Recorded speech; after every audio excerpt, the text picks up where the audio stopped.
dito sa atin, meron tayong pagkain. Ibibigyan po kayo ng pagkain ng drinks. At the same time, magpaparapol po tayo. Magbibigay ako ng 20,000 pesos! Tama lang yung patay. Pag-review po, ayan. So, umpisahan natin, yan. Papasulatin ko na lang po kayo ng pangalan para mamaya after nyo po kumain, ibola lang natin. Pagkatapos nyo po kumain, sa 43 billion na budget na ibinaba ng ating gobyerno, 43 billion din po ang aking nakaaway dahil sa pagtatanggol ko po sa ating mga senior citizen. Pero hindi ko po yan iniinda dahil ang mahalaga po sa akin, ang Panginoon po ang nagbigay sa akin ng daan para ito po ay gawin ko. Kaya para sa akin, bakit po ako matatakot sa kanila? Ang kinakatakutan ko lang po ang mga senior citizen natin na hindi ka magrespeto. Kaya para sa mga kabataan na nandito, dapat lagi ninyong irespeto at mahalin ang ating mga senior citizen dahil kung hindi dahil sa kanila, wala tayo dito ngayon. Tandaan po natin yan. Ako po, hindi ako magiging isang maratamundong kung hindi po ko inalagaan ng aking mga magulang, ng aking mga lolo at lola. At dahil po dyan, syempre kailangan umawi po tayo para naman kahit paano maibsan po ang ating nararamdaman.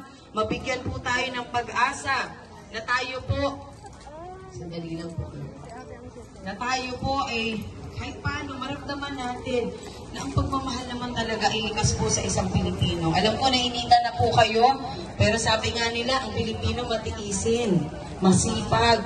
Kaya itong kaunting init po na nararamdaman natin ay panghabang buhay na tulong dahil ang online registration po ang siyang magbubukas daan para sa ating mga senior citizens na sila po ay hindi na mahirapan. Madidinig ba dito? Nadidinig ba dyan sa likuran? Maraming salamat po sa oras ninyo. Pero ito po, aawitin ko muna para sa inyong lahat.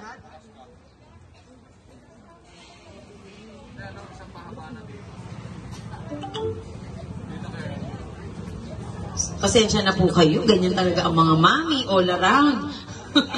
All around sa lahat. Kaya naman talagang pinagtibay na rin po tayo ng panahon dahil syempre hindi naman sa lahat ng oras masarap ang buhay. Pero mas masarap ang buhay kung tayo po ay nagmamahal at nagpapakita ng pagmamalasakit. Dahil sabi ko nga, isa lang po ang buhay natin. Ano mang kayamanan mayroon ka dito sa mundo ay hindi mo madadala sa kabilang buhay. Pero ang madadala mo, ang puso mo at damdamin mo na kailangan ikaw ay maging isang tunay na tao dito sa lupa. At yun ay ang isang paglilingkod po para sa ating mga senior citizen na marapat lamang kantahan para sa inyong lahat!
Basta't mayroong pakikisama, di maiiwan sa pag-unlad. Lahat tayo ay sama-sama, pantay-pantay, walang lambangan, benepisyo sa karamihan. Ang pag-usad ay katulad ng mga daliri sa iyong pala. Liga na, salubungin natin ang hahanda ng pagbabago. Kasama si Marang Tamundong para sa bagong Manileño.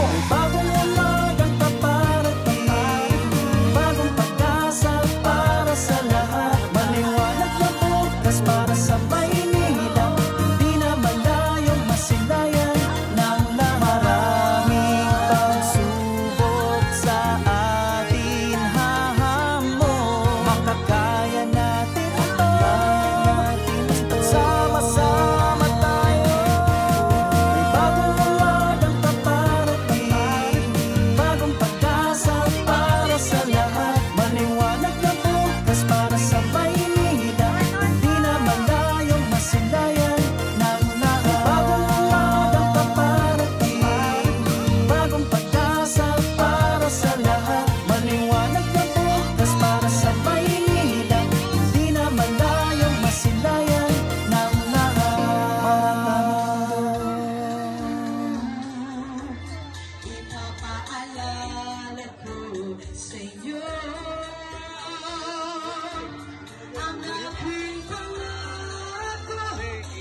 lang sabihin maraming salamat sa mga ganitong pagkakataon po na ang tao ay lumalabas at gusto ko pakinggan.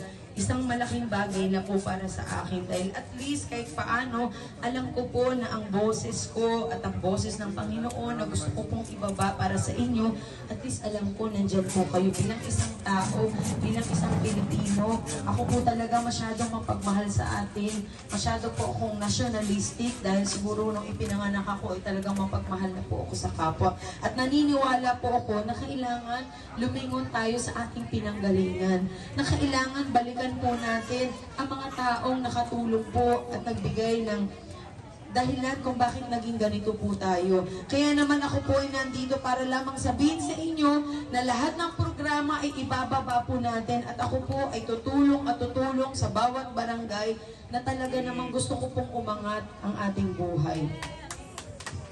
Isang mensahe po mula sa ating mahal na Pangulong Bongbong Marcos ang gusto ko pong ibigay sa inyo. Basta tayo'y magkasama, laging mayroong umagang kay ganda. Bawat sikat ng araw, may dalang liwanag sa ating pangarap.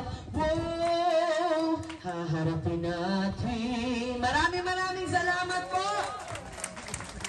At syempre, para naman po dito sa atin, meron tayong pagkain. Ibibigyan po kayo ng pagkain ng drinks. At the same time, magpaparapol po tayo. Magbibigay ako ng 20,000 pesos! Tama lang yung patay. Premyo po, ayan. So, umpisahan natin, hingan. Papasulatin ko na lang po kayo ng pangalan para mamaya after nyo po kumain, ibola lang natin. Pagkatapos nyo pong kumain, yung mga hindi pa ho nakarehistro ng mga senior citizen, sabihin nyo lamang po para dito po irirehistro po kayo. Ano po? Para at least kahit paano, hindi po masayang na tayo po ay nandito na para kayo po ay mabigyan ng online registration, ma-assist po kayo. O, nasa na yung mga pagkain natin? Apo.